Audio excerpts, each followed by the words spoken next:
권승철의 선행 승부 1월 5일 일요일 광명 특성급 설명해 드리도록 하겠습니다. 전일 전반적으로 안정감이 있었습니다. 하지만 15경주 때 조지현이 착승권 진입하다 보니까 인천 중심으로 후차권에서 다소 좀 배당이 발생이 되는 모습을 보여줬습니다. 황인혁 중심으로 극제 배당이 팔려 나갔습니다만 황인혁이 2차기 아닌 3차권을 밀려나다 보니까 다소 좀 후차권에서 어렵게 흘러간 모습을 보여줬습니다. 금일도 전반적인 편성 자체가 접전 경주가 특성급이 많이 짜여졌다는 점에서 공격적인 승부는 얼마든지 가능하다 말씀드리고 싶습니다. 새롭게 시작한 권승철의 선행 승부 많은 분들이 방송을 청취해 주셔서 감사하다는 말씀 전해드리고 싶습니다. 근데 청취만 하시고 구독을 안 하신 것 같습니다. 당분간 이곳에서 계속해서 방송을 할 예정이오니 시청만 하지 마시고 구독까지 함께 해주시면 감사하겠다는 말씀 전해드리고 싶습니다. 특성급에서 컨디션 좋았었던 선수들 말씀드리면 민선기, 문희덕, 정종진 선수의 몸 상태가 상당히 좋았습니다. 민선기, 문희덕, 정종진 선수의 몸 상태가 매우 좋았다는 점 말씀 드릴 수가 있겠고요.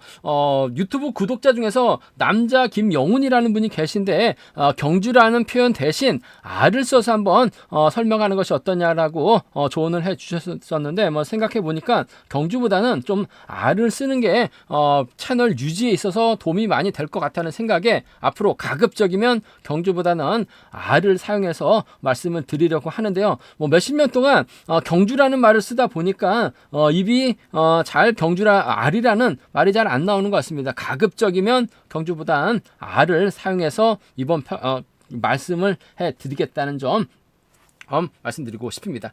그럼 과면 특선 13알부터 한 경주씩 한번 살펴보도록 하겠습니다.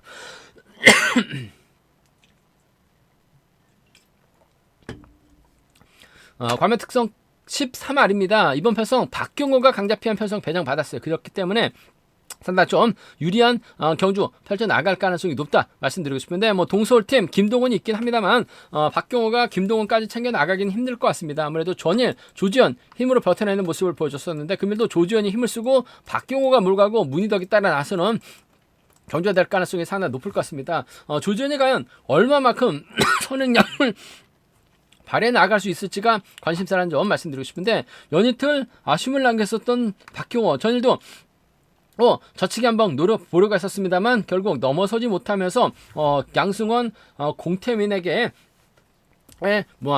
또 안창진을 넘어서지 못한 모습을 보여줬어요. 하지만 금일만큼 좀 직선에서 강자 피한 편성 배정 받았기 때문에 좀 세게 넘어가게 된다면 수도권 선배입니다. 문희덕을 챙겨나가는 작전도 얼마든지 가능한 상황이라는 점에서 전 박경호죠.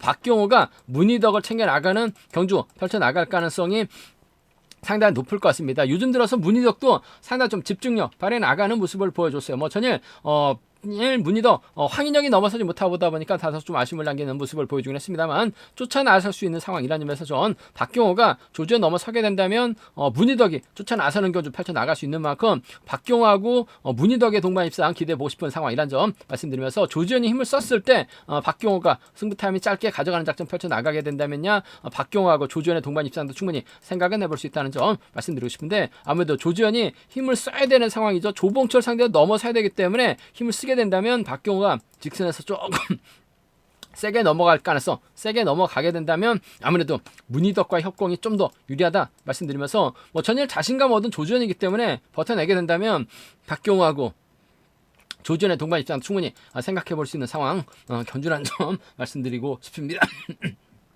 그런데 변수가 있습니다. 바로 4번 조봉철이라든지 7번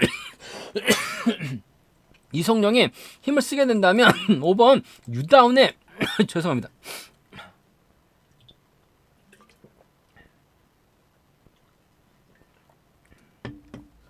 유다운의 직선 취입이 상당히 좀 날카롭다는 점에서 이번 편성 유다운이 간만에 특선 올라왔는데 뭔가 좀 보여주기 위한 작전 펼쳐 나갈 수도 있을 것 같아요. 유다운도 선행력 갖춘 선수고 조봉철 상대 직선 넘어서게 된다면 잘만 하면 이번 편성 유다운 머리도 한번 공격적으로 가져가 볼 수 있는 상황인 것 같습니다. 컨디션 몸 상태 괜찮은 유다운이라는 점에서 넘어서게 된다면 조지현이라든지 유다운이 넘어서면 문희덕 유다은이 넘어서면 박경호까지는 유다은 머리 가능성 충분히 생각해 볼 수 있기 때문에 한번 과감하게 조봉철 활에 나가고 이성용 활에 나가게 된다면 제가 봤을 땐 유다은의 몸 상태가 상당히 괜찮은 것 같아요. 직선 추입발 충분히 살려 나갈 수 있죠. 뭐 전일도 최종근의 뒷자리 유다은이 강진남과 병주에서 버텨내는 모습을 보여줬어요. 그 점 생각해 보게 된다면 유다은 승부욕 발휘해 나갈 수 있는 상황이라는 점 말씀드리고 싶은데 뭐 전법적으로 조주현이 때리면 박경호가 몰가서 추입해 나가는, 조주현이 때렸을 때 박경호가 넘어서게 된다면 문희덕이 따라 나서는 경주 안에서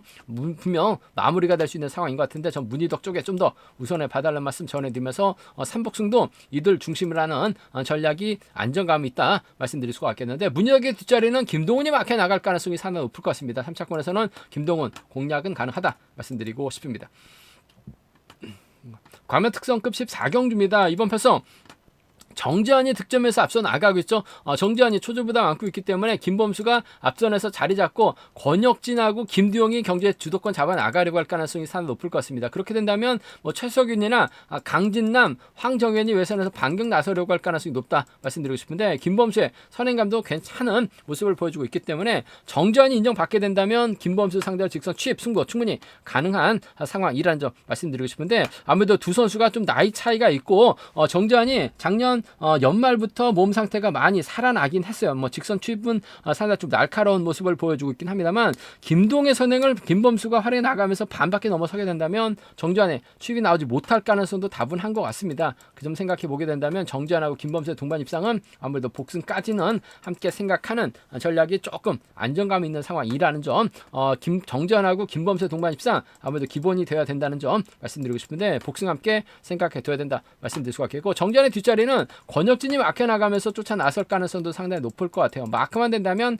따라 나설 수도 있는 상황이라는 점에서 권혁진하고 정재환하고 권혁진 동반 입상 차선으로 한번 가져가 볼 수 있는 편성 견주라는 점 말씀드릴 수가 있겠고 문제는 김범수가 때렸을 때 정재환이 따라 나서는 견주가 될 가능성이 상당히 없죠. 강진남이 전일 병주 태워서 아쉬움을 남겼습니다만 금일은 또다시 4번 병주 태울 가능성이 상당히 높을 것 같습니다. 최석윤도 4번을 상대로 몸싸움 걸어오게 된다면 정재환이 전일은 잘 쫓아갔습니다만 금요 경주전은 마크 털릴 가능성도 배제할 수 없는 것 같아요. 김범수가 그대로 끌고 들어가게 된다면 최석인이 쫓아가거나 김범수의 뒷자리를 강진남이 끌어내서 받아가게 된다면 이번 편성 김범수 선정 가능성 최석인하고 묶어서 김범수하고 강진남하고 묶어서도 충분히 공략을 해볼 수 있는 상황이란 점 말씀드리고 싶은데 전법적으로 궁합은 상당히 좋은 김범수가 때려주고 정재환이 몰고 갔을 때 정재환이 때릴 수 있는 김범수 상대로 직선에서 세게 넘어가면서 김범수를 차기회를 밀어낼 정도의 시속감은 아닌 것 같아요. 두 선수의 동반 입상은 경제 중심 복승까지 함께 생각해 둬야 된다 말씀드리면서 정재환하고 김범수의 동반 입상이 유리하다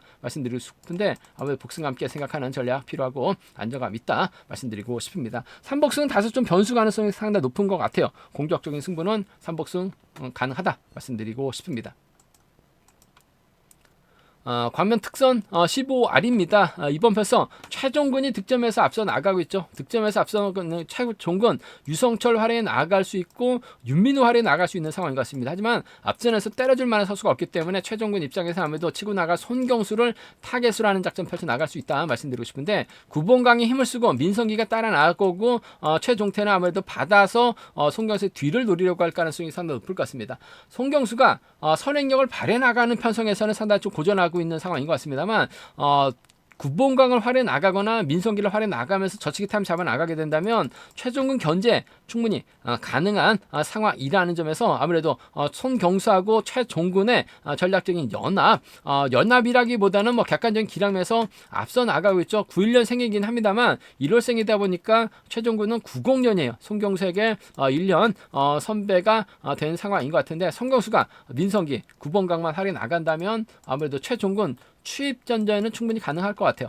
일본 손경수하고 최종근의 동반 입상이 경제 중심으로 안정감 있을 것 같은데 최종근도 직선 취입발 살려 나갈 수 있기 때문에 복승 함께 생각하는 전략이 조금 안정감 있다 말씀드릴 수 같겠고 민성기하고 손경수가 다시금 협권 펼쳐 나가게 된다면 깔끔한 동반 입상도 충분히 생각해 볼 수 있는 상황이라는 점에서 손경수하고 최종근입니다. 다음 복승까지 손경수하고 민성기의 동반 입상 차선으로 최종근이 빼앗지 못하면 이번 벌써 손경수하고 민성기의 동반 입상으로 마무리될 가능성은 매우 높다 말씀드릴 수가 있겠고, 분위기가 최종군 쪽으로 배당이 팔려 나가지는 않을 것 같아요. 아무래도 최종군이 구봉강을 털어버리게 된다면 직선에서 취입 승부 가능하고 송경수가 또다시 털릴 가능성이 상당히 높죠. 정재민이 외선에서 나올 수도 있는 상황인 것 같아요. 배당판이 어떻게 팔려 나갈지 모르겠습니다만 아무래도 최종군이 구봉강을 몰고 와서 짧게 취입해 나가는 작전 가능할 것 같고, 최종군이 민성기 활에 나가면서 짧게 가져가는 작전도 충분히 생각해 볼 수 있는 상황이라는 점에서 송경수하고 최종군을 양분해서 한번 노려볼 수 있는, 공략해 볼 수 있는 상황 견주라는 점 말씀드리고 싶은데, 아무래도 송경수도 최종군을 의식할 수밖에 없어요. 최종군은 송경수를 타겟으로 쉽게까지 노려볼 수 있는 상황이라는 점에서 송경수하고 최종군의 동반 입상 복승을 함께 생각하는 전략이 기본이고 안정감 있다 말씀드리고 싶습니다. 관면 특성급 16알 결승 경주입니다. 아무래도 결승입니다. 아무래도 이번 편성에서만큼은 정종진이 월등하게 앞서 나가고 있죠. 그랑프리 2차게 만족하면서 아쉬움을 남긴 모습을 보여주곤 했습니다만, 그랑프리 결승전에 만났었던 공태민, 인찬이 함께 출전하고 있기 때문에 유리한 경주가 될 가능성이 상당히 높을 것 같습니다. 그랑프리 때 공태민, 인치환, 정종진으로 자리 잡고 경주가 흘러갔어요. 임채빈이 자리 잡았기 때문에 전 경주 전개 이렇게 흘러가게 된다면 일간배처럼 정종진 유리할 거라고 말씀을 드렸었는데, 정하늘이 앞쪽으로 자리 잡다 보니까 공태민이 힘을 써야 되는데 오히려 욕심이 생겼습니다. 몰고 가는 경주로 흘러가다 보니까 결국 호미권에서 임채빈이 치고 나가다 보니까 공태민이 정종진이 쫓아가지 못하면서 결국 인차 넘어서 2차권에 머무는 모습을 보여줬어요. 금일도 공태민, 인치한, 정종진 순으로 자리 잡게 된다면 양승원이 자리 잡고 황인혁으로 자리 잡을 수 있는 상황인 것 같습니다. 그 점 때문에 공태민이 한 바퀴 힘을 쓰고 인찬이 반 바퀴, 정종진이 짧게 가져가게 된다면 양승원 견제도 충분히 가능한 상황이라는 점 말씀드릴 수가 있겠고, 오히려 양승원이 자리 잡게 된다면 정종진이 자리 잡고 인치환, 공태민 수로 자리 잡게 된다면 안창진이 앞서서 힘을 쓰려고 할 가능성이 상당히 높죠. 양승원이 반 바퀴쯤에서 타임을 잡을 가능성이 높을 것 같은데, 정종진이 이래저래 양승원 지켜줄 수도 있는 상황인 것 같습니다. 하지만 요즘 몸 상태 인찬이 월등하게 앞서 나가고 있고, 득점도 인찬이 앞서 나가고 있어요. 그 점 생각해 보게 된다면 정종진하고 인찬의 동반 입상이 아무래도 유리하지 않을까 생각해 볼 수가 있겠습니다. 정종진하고 인찬의 동반 입상 충분히 생각해 볼 수 있다 말씀드릴 수가 있겠고, 양승원이 안창진 상대로 짧게 가져가게 된다면 아무래도 정종진 입장에서는 양승원 SS반이죠. 배제할 수 없는 상황인 것 같습니다. 지켜주면서 짧게 가져가게 된다면 누가 뭐라고 할 말 없어요. 그 점 생각해 보게 된다면 정종진이 양승원을 의도적으로 짧게 가져가는 작전도 충분히 생각은 해볼 수 있다 말씀드리고 싶은데, 특성급 결승 경주가 득점 인정 받을 수 있는 상황이라는 점 말씀드리면서, 공태민까지 있기 때문에 아무래도 정종진 입장에서는 인찬을 적극적으로 활용해 나가면서 짧게 가져가는 혹은 챙겨 나가는 작전도 충분히 생각해 볼 수 있는 만큼, 인찬하고 정종진하고 인찬, 김포 안승 쪽 정종진하고 양승원을 차선으로 가져가보자 말씀드리면서, 순리 들어간다면야 아무래도 이들 중심으로 하는 전략이 안정감 있다 말씀드리고 싶은데, 인찬이 가면 공태민이 가고 양승원이 가면 황인혁 정도가 쫓아나설 수 있다는 점은 충분히 생각해 두셔야 된다는 점 말씀드리고 싶습니다. 제가 준비한 광명 특선 경주는 특선급은 여기까지입니다. 전반적으로 좀 13, 14, 15 배당이 만들어질 수 있기 때문에 공격적인 승부는 얼마든지 가능하다 말씀드리고 싶습니다. 저희 설명이 도움이 되셨다면 구독과 좋아요, 알람 설정까지 꼭 부탁드리겠습니다.